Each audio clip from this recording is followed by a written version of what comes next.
கர்த்தருடைய பரிசுத்த நாமத்திற்கு மகிமுண்டாகட்டும். ஆண்டவராகிய இயேசு கிறிஸ்துவின் நாமத்தினாலே அன்பு கர்த்தருடைய பிள்ளைகளாகிய தங்கள் அனைவருக்கும் ஸ்வீட் ஊழியத்தின் சார்பாக வாழ்த்துக்களையும் ஸ்தோத்திரங்களையும் தெரிவித்துக் கொள்கின்றேன்.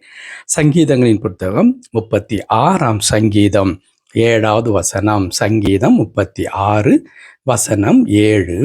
தேவனே, உம்முடைய கிருபை எவ்வளவு அருமையானது, அதனால் மனுபுத்திரர் உமது செட்டைகளின் நிழலிலே வந்தடைகிறார்கள். தேவனே, உம்முடைய கிருபை எவ்வளவு அருமையானது, அதனால் மனுபுத்திரர் உமது செட்டைகளின் நிழலிலே வந்தடைகிறார்கள். என் அன்பு கடவுளுடைய பிள்ளைகளே, ஆண்டவருடைய பெரிதான கிருபை இந்த ஆண்டின் கடைசி நாளிலே நாம் அடியெடுத்து வைக்கும்படி ஆண்டவர் கிருபை செய்திருக்கின்றார். நேற்றைய தினத்தில் நாம் சிந்தித்த வண்ணமாக ஆண்டவருடைய நன்மையினாலே இந்த ஆண்டு முழுவதும் நமக்கு நிரப்பப்பட்டிருக்கிறது. வருஷத்தை நன்மையால் முடிசூட்டுகிறீர், உமது பாதை நெய்யாய் பொழிகிறது என்று கர்த்தருடைய வார்த்தை சொல்லி தருகிற வண்ணமாய் நாம் ஒட்டுமொத்தமாக இந்த ஆண்டை அப்படியே திரும்பி பார்க்கும் பொழுது எல்லாவற்றின் மத்தியிலும் ஆண்டவர் நன்மை செய்திருக்கிறார் என்பதில் எந்த சந்தேகமும் இல்லை. அதனுடைய ஒரே அடையாளம்தான் இன்றைக்கு இந்த கடைசி நாளை கூட நாம் காண கடவுள் உதவி செய்திருக்கிறார்.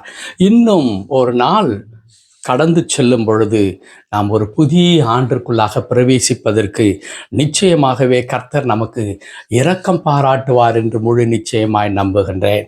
என் அன்பு கடவுளுடைய பிள்ளைகளே, இந்த நாளை முடிக்கின்ற கடைசி மணித்துளிகளுக்குள்ளாக நாம் இருக்கும் பொழுது கர்த்தருடைய வார்த்தையை நாம் சிந்தித்து ஆண்டவருக்கு நாம் நன்றி செலுத்துதல் அது தலையாய கடமையாக இருக்கிறது. இங்கே தாவீது கடவுளுடைய அந்த நன்மைகளை எல்லாம் உணர்ந்து பார்த்து ஆண்டவரை நான் துதிப்பேன், பாடுவேன் என்று சொன்னார் அல்லவா?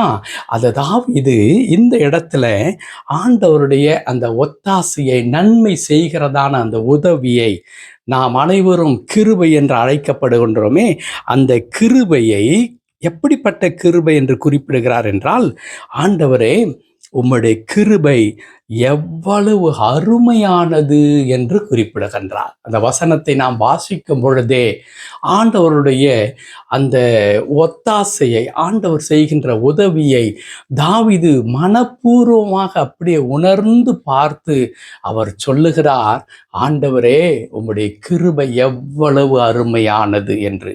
அதே ஆங்கில வேதத்தில் அது எவ்வளவு அருமையானது என்பதற்கு ஒரு அற்புதமான ஒரு வார்த்தை பயன்படுத்தப்பட்டிருக்கிறது. அது என்ன வார்த்தை? பிரைஸ்லெஸ் என்று பயன்படுத்தப்பட்டிருக்கிறது. பிரைஸ்லெஸ், அது விலை மதிப்பற்றது. எது? கடவுளுடைய கிருபை. எந்த கிருபை? இந்த ஆண்டு முழுவதும் நம்மை தாங்கி வந்த கிருபை. இந்த வார்த்தையை சொல்லுவதில் தாவீதுக்கு ஒரு காரணம் இருக்கு. அது என்ன காரணம்? நான் பல முறை சுட்டி காட்டியிருக்கின்றேன். தாவீதுடைய வாழ்க்கை எளிதான ஒரு வாழ்க்கையாக அது எப்பொழுதும் இருந்ததே இல்லை என்பது நமக்கு நன்றாக தெரியும். தாவீதை சுற்றிலும் வேட்டையாடுகின்ற மனிதர்கள் இருந்து கொண்டே இருந்தார்கள். நான் பல முறை குறிப்பிட்ட வண்ணமாக தாவீதுடைய உச்சக்கட்ட வேதனையை புரிந்து கொள்ள வேண்டும் என்றால் அவர் ஒரே ஒரு வார்த்தை குறிப்பிடுவார், எனக்கும் மரணத்திற்கும் ஒரு அடி தூரம் மாத்திரம் தான் இருக்கிறது. அது எதை குறிக்கிறது? அவ்வளவு பயங்கரமான நிலையெல்லாம் தாண்டி வந்தார் தாவீது என்று சொல்லி. ஆம், அப்படிப்பட்டதான பயங்கர சூழ்நிலையிலே இருந்து, மரணத்தின் ஆபத்துகளிலே இருந்து காப்பாற்றி கொண்டு வந்தது எது? கர்த்தருடைய கிருபை. அந்த கிருபையை தாவீது எப்படி பார்க்கின்றார்? ஓ, தி பிரைஸ்லெஸ் என்று சொல்லுகிறார். ஆண்டவரே, உம்முடைய கிருபை விலை மதிப்பற்றது. ஆண்டவரே, ஏன் அது விலை மதிப்பற்றது? நான் நேற்று தினத்தில் சற்று கடினமாய் பேசுறதை போல ஒருவேளை தோன்றலாம். என் அன்பு கடவுளுடைய பிள்ளைகளை, எந்த ஊழியக்காரனையும் நான் தனிப்பட்ட விதத்தில் குற்றம் சாட்டுவதற்கோ தாக்குவதோ என்னுடைய விருப்பம் அல்லவே அல்ல. God's grace is priceless. அப்படிப்பட்ட கிருபை காண்பிக்கின்ற கடவுள் தான். அந்த கிருபையை நீங்கள் விலை கொடுத்து வாங்க முடியாதல்லவா? விலை கொடுத்து வாங்க முடியாதல்லவா? ஒரு மருத்துவரிடத்துல போகிறோம், ஒரு வியாதிக்கென்று போகிறோம். அவர் சொல்லுகிறார், இதற்கு அறுவை சிகிச்சை செய்ய வேண்டும், இப்படிப்பட்டதான பரிசோதனைகள் செய்ய வேண்டும், அதற்கு இத்தனை லட்சம் ரூபாய் பணம் செலவாகும் என்று சொல்லுகிறோம். டாக்டர்கள் சொல்லுகிறார்கள். அப்பொழுது நாம் சொல்லுகிறோம், நீங்கள் எவ்வளவு பணம் செலவழிந்தாலும் கவலை இல்லை, நீங்கள் உயிரை காப்பாற்றிக் கொடுங்கள் என்று கேட்கிறோம். அவர்கள் முயற்சிக்கிறார்கள். தங்களால் ஆன மட்டும் முயற்சித்து விட்டு வந்து ஒரு வார்த்தையை குறிப்பிடுவார்கள். அது என்ன வார்த்தை? எங்களால் இயன்ற மட்டும் எல்லாவற்றையும் செய்து விட்டோம், இதற்கு மேல் நீங்கள் கடவுளை வேண்டிக் கொள்ளுங்கள் என்று சொல்லுவா. அன்பு கடவுளுடைய பிள்ளைகளே, டாக்டரத்தில் கொண்டு போய், டாக்டர் எத்தனை லட்சம் செலவானாலும் கவலை இல்லை, என்னுடைய உறவினரை, நண்பனை, தாயை, அப்பாவை நீங்கள் காப்பாற்றி விடுங்கள் என்று நாம் சொல்லுகிறோமே, அதே வண்ணமாக நாம் கடவுளத்தில் போய், ஆண்டவரே நீங்கள் பணத்தை பற்றி கவலைப்பட வேண்டாம், இதோ எத்தனை லட்சம் ரூபாய் ஆனாலும் நீ சொல்லுகிற ஊழியத்திற்கு நான் கொண்டு போய் கொடுத்து விடுகிறேன், நீங்க சொல்லுகிற சர்ச்சுக்கு கொண்டு போய் கொடுத்து விடுகிறேன், சொல்லுகிற நபருக்கு நான் கொண்டு போய் கொடுத்து விடுகிறேன், ஆனால் உம்முடைய கிருபையை மட்டும் எனக்கு தாரும் என்று நாம் கேட்க முடியுமா? பவுலிடத்தில் ஒரு மனிதன் வந்து கேட்கிறான் அல்லவா, இதோ நீ செய்கின்ற அற்புதத்தை போல நானும் செய்யும்படிக்கு எனக்கு அந்த வரத்தை நீ தாரும், நான் பணத்தை தருகிறேன் என்று சொல்லும் பொழுது பவுல் என்ன சொல்லுவார் என்பது நமக்கு நன்றாக தெரிகிறது அல்லவா? கடவுளுடைய கிருபையை, கடவுளுடைய வரங்களை ஒரு மனிதன் பணத்திற்கு கொள்ள முடியாது என்பது எத்தனை உண்மை. ஆகையினால்தான் ஒரு பெரிய ராஜாவாக இருக்கிற தாவீது சொல்லுகிறார், ஆண்டவரே யுவர் கிரேஸ் இஸ் பிரைஸ்லெஸ். ஆண்டவரே, நான் பணம் கொடுத்த அந்த கிருபையை நான் வாங்க முடியாது. ஐ மே பி a king. ஆண்டவரே, எனக்கு என்னவெல்லாம் இருக்கலாம், ஆண்டவரே, வசதி இருக்கலாம், செல்வாக்கு இருக்கலாம், எல்லாம் என்னுடையதாக இருக்கலாம், ஆனால் இந்த செல்வத்தை கொண்டு ஆண்டவரே நான் கிருபையை வாங்கவே முடியாது. ஆண்டவரே, இன்றைக்கு எத்தனையோ குடும்பத்தில் இதை நாம் உணர்ந்திருப்போம் அல்லவா? எனக்கு வசதி இருக்கிறது, எனக்கு எல்லாம் இருக்கிறது, ஆனால் இதுவரையிலும் என் குடும்பத்தில் இருக்கிறதான பிரச்சனையை நான் எவ்வளவோ முயன்று பார்த்தும் தீர்க்க முடியவில்லையே, அதற்கு காரணம் என்ன? அப்போ நம்முடைய பணத்தை எல்லாம் தாண்டி, நம்முடைய எல்லா விதமான பலத்தை தாண்டி, நம்முடைய கரத்தின் சத்துவத்தை தாண்டி கடவுளுடைய கிருபை என்பது எவ்வளவு முக்கியம். அந்த கிருபை இந்த ஆண்டு முழுவதும் என் அன்பு கடவுளுடைய பிள்ளைகளே நம்மை நடத்தி வந்திருக்கிறதல்லவா? ஆகையினால்தான் தாவீது குறிப்பிடுகின்றார், ஆண்டவரே உம்முடைய கிருபை எவ்வளவு அருமையானது. ஆண்டவரே, அந்த கிருபை நீர் கொடுக்கின்றபடினாலே, அதுவும் எளியவர்களாக இருந்தாலும், ஆண்டவரே உயர்வானவர்களாக யாராயிருந்தாலும் மனு புத்திரர் உம்முடைய செட்டையின் நிழலிலே வந்தடைவார்கள். ஆண்டவரே, ஏனென்றால் உம்மிடத்துல தான் கிருபை இருக்கிறது. ஆண்டவரே, என் அன்பு கர்த்தருடைய பிள்ளைகளே, ஆண்டவருடைய கிருபை நம்மை நடத்தி வந்திருக்கிறது.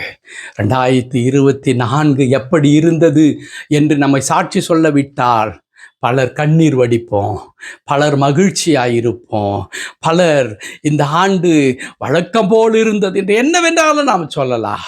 ஆனால் அவை எல்லாவற்றையும் தாண்டி ஆண்டவர் நிச்சயமாய் நம்மை நடத்தினார் என்பது உண்மைதானே.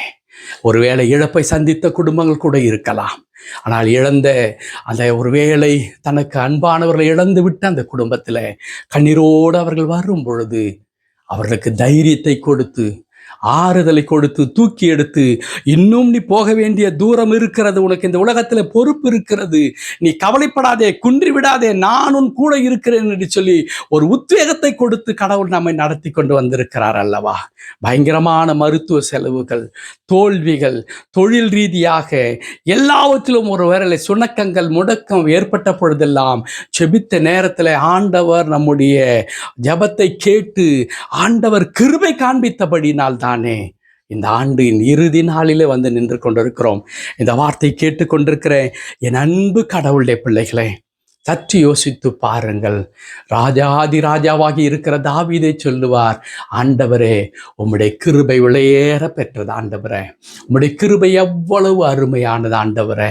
அந்த கிருபையை ஒரு இமை பொழுது கூட எங்களை விட்டு விலக்காமல் எங்களுக்கு நிறைவாய் கொடுத்து எங்களை ஆசீர்வதித்து நீர் வழி நடத்தி வந்திருக்கிறீர் ஐயா. ஆகவே தாவீது சொல்லுகிற வண்ணமாக உம்முடைய ஷட்டு நிழலிலே எங்களை நான் ஒப்பு கொடுக்கிறையா, உம்முடைய நிழலிலே எங்களை பாதுகாத்தீர். நாங்கள் அடைக்கலம் தேடி வரும் பொழுது, நாங்கள் ஆதரவு தேடி வரும் பொழுது, இதோ மகனே நீ இடத்துல வா, வருத்தப்பட்டு பாரம் சுமக்கிறவர்களே நீங்கள் எல்லாரும் இடத்தில் வாருங்கள் என்று அள்ளி அணைத்து கொண்டு எங்களை வழி நடத்தினீர் ஆண்டவரே. இல்லை என்றால் எங்களுடைய துக்கத்திலே நாங்கள் என்றைக்கோ அழிந்து போயிருந்திருப்போம். ஆனால் உம்முடைய கிருபை எங்களை தாங்கிற்றே, உமக்கு நன்றி நன்றி நன்றி என்று சொல்லுங்கள். ஒரே ஒரு வார்த்தை சொல்லுங்கள். 1000 ஸ்தோத்திரம் தேவையில்லை, 1000 ஸ்தோத்திரம் தேவையில்லை. 2 மணி நேரம் நெடு முழங்கால் நின்று நீங்கள் சொல்ல வேண்டிய அவசியம் கூட இல்லை.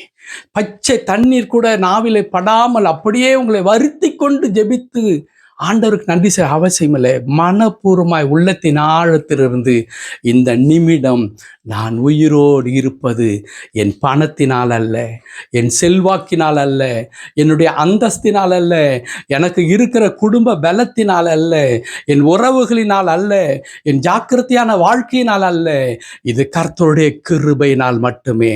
ஆகவே என் அன்பு தகப்பனே உமக்கு நன்றி என்று சொல்லுங்கள். ஆண்டவர் உங்களை பார்த்து பெருமைப்படுவார், ஆண்டவர் உங்களை பார்த்து மகிழ்வார், உங்களை ஆசீர்வதிப்பார். ஜெபிக்கலாமா? கிருபை நிறைந்த நல்ல ஆண்டவரே உமக்கு நன்றி செலுத்துகிறோம் கர்த்தாவே. இந்த ஆண்டின் ஆண்டவரே கடைசி நாளையும் காண எங்களுக்கு தந்த கிருபைகளுக்காக நன்றி ஆண்டவரே. உம்முடைய கிருபையை பெற்றுக்கொள்வதற்கு நாங்கள் அவ்வளவு தகுதியானவர்கள் அல்ல ஆண்டவரே. உம்முடைய கிருபை அது ஒரு பிரைஸ்லெஸ் கிருபை ஆண்டவரே. அதற்கு ஆண்டவரே விலை கிடையாதப்பா. உம்முடைய கிருபை அவ்வளவு அருமையானது, அவ்வளவு விலையேற பெற்றது ஆண்டவரே. ஆனால் இந்த ஆண்டின் ஒவ்வொரு இமைப்பொழுதும் அந்த கிருபை எங்களை தாங்கி வந்து எங்களை நடத்தினது ஐயா. எவ்வளோ பயங்கரமான சூழ்நிலைகள் எல்லாம் நாங்கள் சந்தித்தோம். குடும்பமாக, தனிப்பட்ட வாழ்க்கையில், ஊழியத்தில் என்று சொல்லி நாங்கள் அநேக காரியங்களை நாங்கள் சந்தித்தது உண்டு ஆண்டவரே.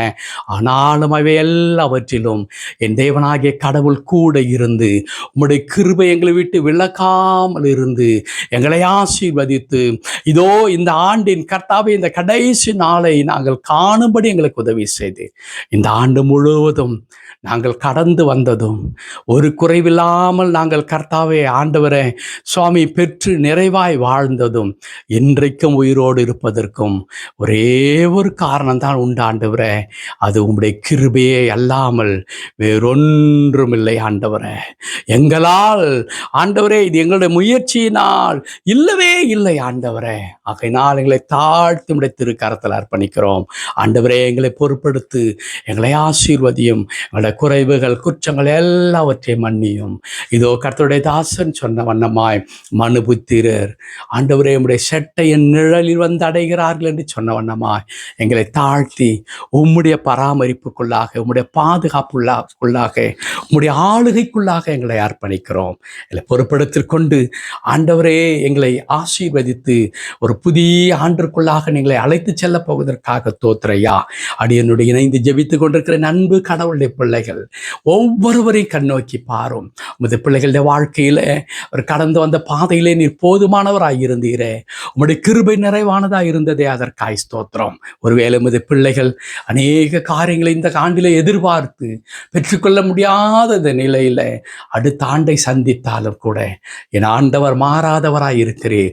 வருகிற ஆண்டு உமது பிள்ளைகளுக்கு மிகுந்த ஆசீர்வாதத்தின் ஆண்டாய், எதிர்பார்க்கிற எல்லா நன்மைகளை பெற்றுக்கொள்ளுகிற ஒரு ஆண்டாய் அமைய ஆண்டவரே நீ கிருபை தர வேணும் என்று நாங்கள் ஜெபிக்கிறோம். திருக்கரத்தில் அர்ப்பணிக்கிறோம். பொறுப்படுத்திக் கொள்ளும் மீட்பர் நாமத்தில் ஜெபிக்கிறோம் எங்கள் நல்ல பிதாவே. ஆமேன், ஆமேன்.